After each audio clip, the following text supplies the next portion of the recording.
Hey there, welcome back to the People Gardener podcast. Happy to have you here this week. Lots of excitement and change in the US. Tuesday was the presidential election. We've had the World Series. There's been all sorts of things that have happened. Changes have come in all of those things. That's what's been on my mind this week. I just started reading a book and it's Say What They Can't Unhear. Interesting lady. She's Tamsen Webster is her name.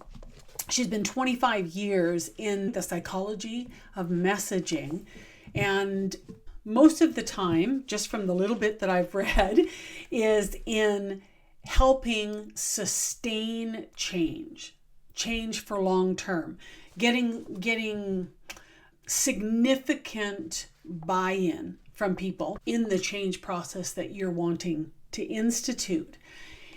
Change is difficult for all of us humans, and I include myself in that. Sometimes, some things are easier to make the changes than others. I was intrigued with this book because of the challenge that I've had in the last number of years of saying things in a way that resonate with the small business owner that I'm here to help, helping them to see themselves and then also see how changing certain things could benefit them, both in their life, with the time in their business, and with their finances.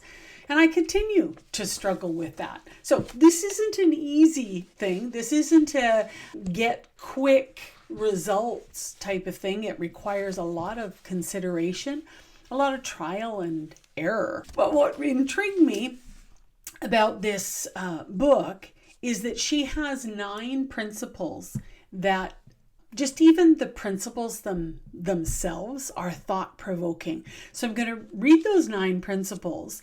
And even if you stopped listening or watching after that and considered each of them, you might find yourself already finding ways how you can tweak and change your messaging, seeing things from a different perspective. So number 1 is change isn't just an action. It's a reaction. Every decision has a story. Principles set patterns. Identity is the greatest influencer. The deepest beliefs are the hardest to shift. And I'm sticking my hand up there because absolutely, I've been going through some deconstruction myself in areas of my life. And yeah, it is a challenge to actually get to the core belief and then actually to just deconstruct it. Okay, why do you believe that?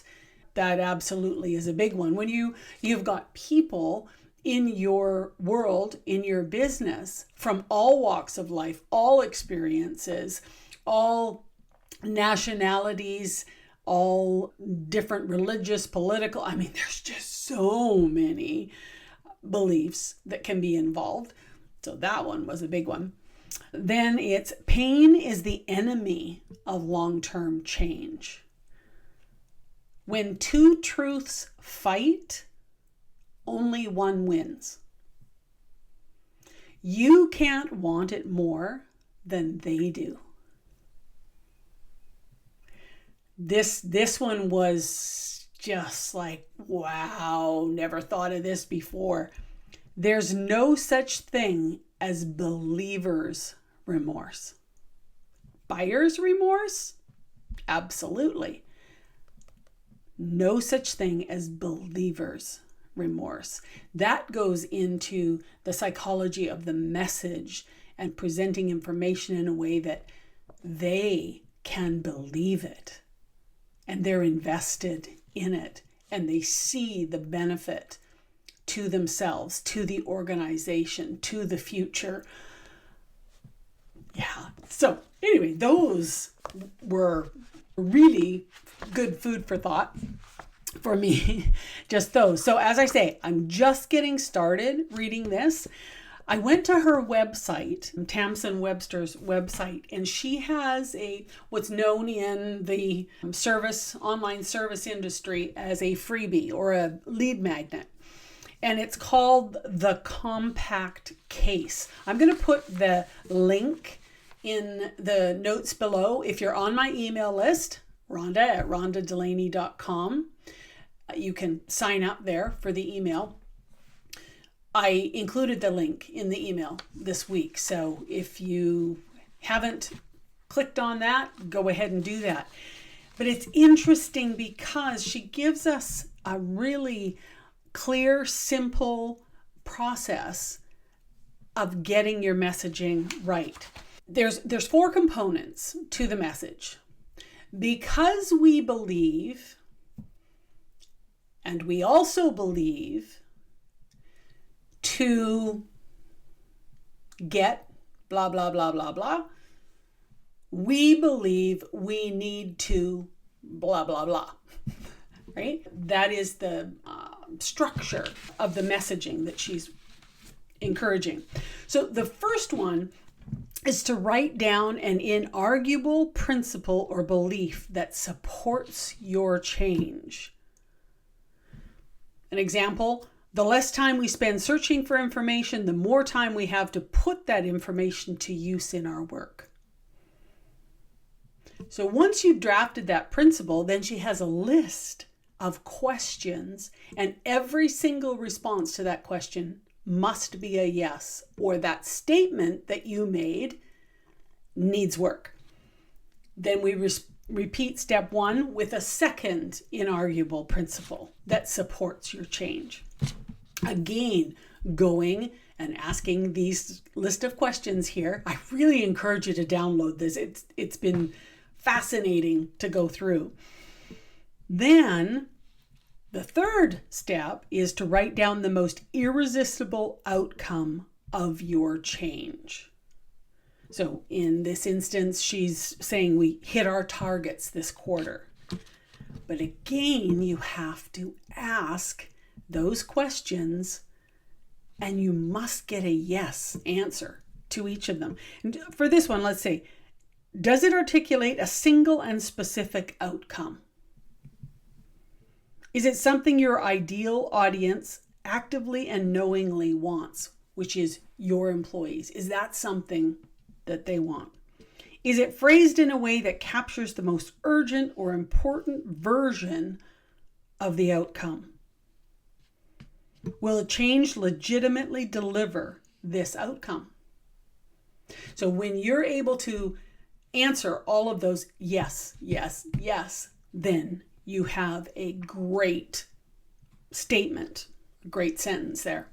And then the fourth one is you write down the change in thinking or behavior that you're asking your audience to consider. Okay.